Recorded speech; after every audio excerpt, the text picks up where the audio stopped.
자, 내 마음속에서 벌어지는 일들에 대해서 알려드리겠습니다. 이 사람의 행복을 결정하는 중요한 요소는 부와 명예가 아니라 인간관계의 질에 있다는 연구 결과가 있습니다. 이 인간관계의 질이란 페이스북에 친구가 몇 명이 있는지, 혹은 인스타그램이나 틱톡에 팔로워가 몇 명인지, 결혼을 했는지, 한 달에 모임이 몇 개 있는지, 얼마나 많은 친구들과 여행을 다니는지에 따라 결정되는 것이 아닙니다. 이 인간의 관계의 질이란 여러분들 인생에 언제든지 자신의 취약성을 드러낼 수 있고 진짜 속마음을 털어낼 수 있으며 자신의 치부를 모두 공유할 수 있는 사람이 있는지에 따라 결정이 됩니다. 그 사람은 당신의 가족일 수도 있고 연인이나 친구, 동료 중 누구든지 될 수 있습니다.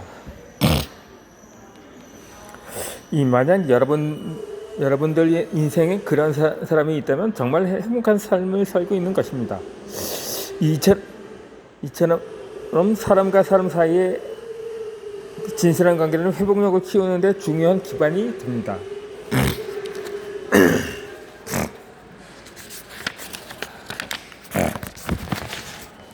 이 관계지수란 사람과 사람 사이의 연결 능력이기도 합니다. 최근 감정을 제대로 인식하고 처리할 줄 아는 감성지수가 중요한 덕목으로 떠오르고 있습니다. 그리고 또 하나 인생에서 절대 빼놓을 수 없는 중요한 지표가 있는데 그것이 바로 관계지수입니다. 이 관계지수란 사람과 사람 사이의 연결 능력을 의미합니다. 인생에서 인간관계가 이렇게 중요한데 안타깝게도 가정에서든 학교에서든 다른 사람들과 어떻게 관계를 맺어야 하는지 제대로 가르쳐주는 사람은 없었습니다. 학교에서도 인간관계에 관한 수업은 찾아보기 힘듭니다. 그래서 부모 혹은 주 양육자의 인간관계를 모방하는 수밖에 없는데 부모의 인간관계 역시 각각 그들이 자라온 환경에서 배운 것일 가능성이 매우 높습니다. 게다가 우리는 개인주의를 강조하는 사회에서 살고 있습니다. 이런 사회에서는 무슨 일이든지 자신의 힘으로 해내야 하고 다른 사람들에게 취약하면 드러내 보이거나 의존하는 것은 바람직하지 않다고 가르칩니다. 개인주의를 강조하는 사회에서는 성공은 온전히 자신의 능력 덕분이라고 생각하듯이 실패도 오롯이 자신의 문제라고 생각합니다. 돌이켜보면 나 역시 그런 환경에서 성장을 했습니다. 다른 사람에게는 나의 취약한 면을 쉽게 드러내지 못하고 무슨 일이든지 스스로 해결해야 한다고 배웠습니다. 감정을 어떻게 표현해야 하는지도 배우지 못했기 때문에 늘 마음속에만 담아두었습니다. 그러다가 심리 상담을 공부하기 시작하면서 나 자신을 제대로 살펴보게 되었고 지금 내 모습이 어떻게 만들어졌는지 이해할 수 있게 되었습니다. 저는 우리 부모님들이 배운 최선의 방식으로 나를 기르셨다는 것을 누구보다 잘 이해합니다. 내 안에는 단지 나의 모습만 있는 것이 아닙니다. 그 안에는 세대를 거듭하며 전수되어 온 신념이나 상처, 실패들에 대해 대처하는 방식이나 감정을 처리하는 방식, 인간관계의 기술 등은 많은 것들이 웅집되어 있습니다. 이러한 사실을 자각하고 배우지 않으면 이 모든 것은 다음 세대에 고스란히 전달됩니다. 저는 취약한 면을 남들에게 감히 드러낼 생각을 하지 않았기 때문에 어떻게 하면 진실한 관계를 맺을 수 있는지 잘 몰랐습니다. 그러나 인간은 집단생활을 하는 동물이므로 나를 봐주고 내 얘기를 들어줄 누군가가 필요합니다. 사람과 사람 사이의 진실한 관계는 실패와 좌절과 같은 역경에 닥쳤을 때 다시 일어날 수 있는 힘이 됩니다. 어떻게 하면 진실한 관계를 맺을 수 있는지는 잘 몰라도 걱정할 필요는 없습니다. 지금부터 함께 인간관계에 대해 알아보는 관계.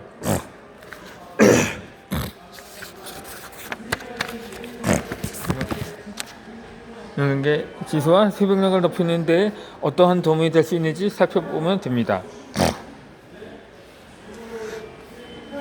우선적으로 관계 안에 머무는 것입니다. 관계 안에서 여러분들은 어떤 모습인가요?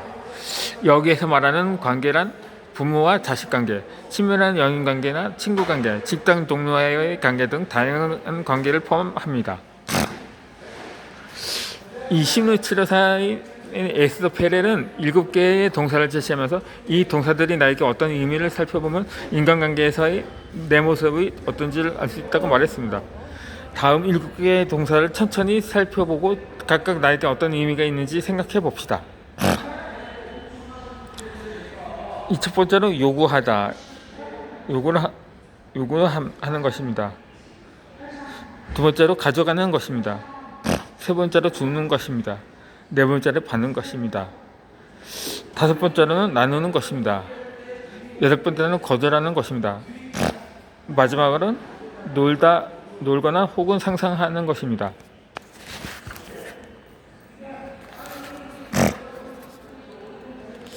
이 7개의 동사를 읽으면서 무엇을 관찰했는가요?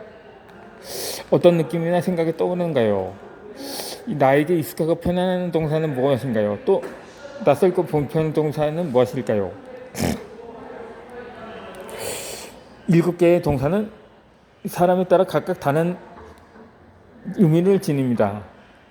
어떤 동사는 내가 잘하는 것이고 어떤 동사는 익숙하지 않은 것일 수 있습니다. 성장 과정에서 특정 동사를 주로 사용하도록 배웠지만 현재의 인간관계에서도 그 동사를 주로 사용하고 있을 확률이 높습니다. 상담실을 찾아오는 사람 중에도 올해 40살이 된 벨라라는 여성이 있습니다. 그분은 7개의 동사를 읽은 다음에 자신에게 가장 익숙한 동사는 주는 것이라고 말했습니다.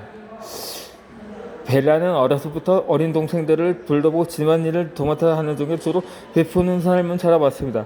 다른 사람의 요구가 언제나 자신의 것보다 중요했고 그들의 요구를 만족시켜주기 위해 애썼습니다. 그녀는 심지어 자신이 무엇을 원하는지조차 잘 몰랐습니다. 그 이유는 어렸을 때부터 그녀가 무엇을 원하는지 물어봐 주는 사람이 아무도 없었기 때문입니다. 이 벨라에게 요구를 하는 것이나 가져가는 것이나 받거나 거절하는 것이 굉장히 어려운 동사입니다. 마찬가지로 어렸을 때 이러한 동사를 사용해 볼 기회가 거의 없었기 때문입니다. 그는 다른 사람들에게 요구하는 것을 힘들어했고 무언가를 요구한다는 것은 다른 사람을 귀찮게 하고 부담을 주는 일이라고 생각했습니다. 아마도 어린 시절에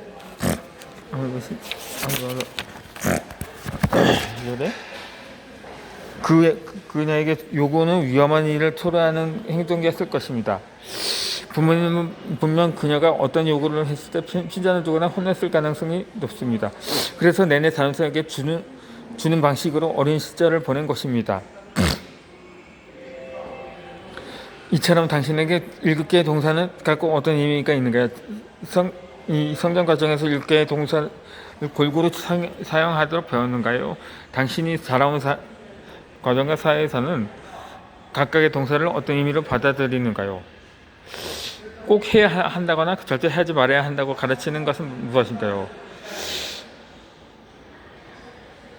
여러분의 성별이나 민족, 사회적인 지위, 성격 등의 요소가 7개의 동사에는 어떤 영향을 미치는가요? 이 7개의 동사는 인간관계에 어떤 영향을 주고 있습니까? 이 취약성의 점은 각자의 마음이 있을 것입니다. 어렸을 때부터 편하고 익숙하게 느껴지는 동사가 있고 불편하고 낯설게 느껴지는 동사가 있기 마련입니다. 이것은 내게 주변 환경과 어른들에게 적응하고 어린 시절 잘 보내기 위해 터득한 중요한 방식입니다. 이러한 동사들은 나의 생각 메커니즘과 강점이 취약한 셈입니다. 시작적인 셈입니다. 벨라의 어린 시절은 생존 메커니즘은 주는 것이었는데 그 속에는 사실 그녀의 취약한 면이 숨어 있었습니다. 이 자신은 중요한 존재가 아니고 자신에게 진심으로 관심을 가져다는 사람이 아무도 없다는 생각이 마음 한구석에 자리 잡았던 것입니다. 그러면서 자신이 뭔가를 주고 베풀 때 비로소 사람들이 자신을 좋아해주고 가까이 다가온다는 사실을 깨닫게 되었던 것입니다. 이처럼 준다는 동사 안에는 관심 받고 싶고 버림받을까 봐 두려워하는 어린 벨라의 마음이 숨어 있었던 것입니다.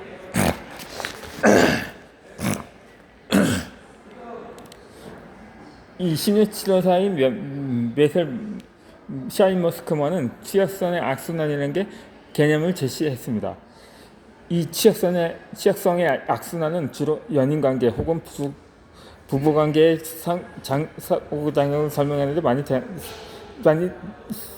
사용합니다. 연인 또는 배우자 중에 한 사람의 행동이 상대방의 취약성을 자극하면 상대방은 방어 기제를 작성시키게 돼서 반격을 시도하고 이러한 반격 행위가 이번에는 상대의 취약성을 자극해서 그의 방어 기제를 작성시킵니다.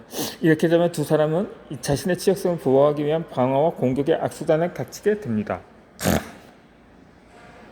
이 벨라는 남편과의 관계에서 이런 취약성의 악순환이 자주 나타났다고 합니다. 친구들과 모임을 갖거나 늦게까지 야근을 한다고 했을 때 이러한 행위가 관심을 받고 싶은 그녀의 취약성을 자극해서 방어 기제를 작성시켰던 것입니다. 그녀의 방어 기제는 남편을 끊임없이 비난하는 것이었다고 합니다.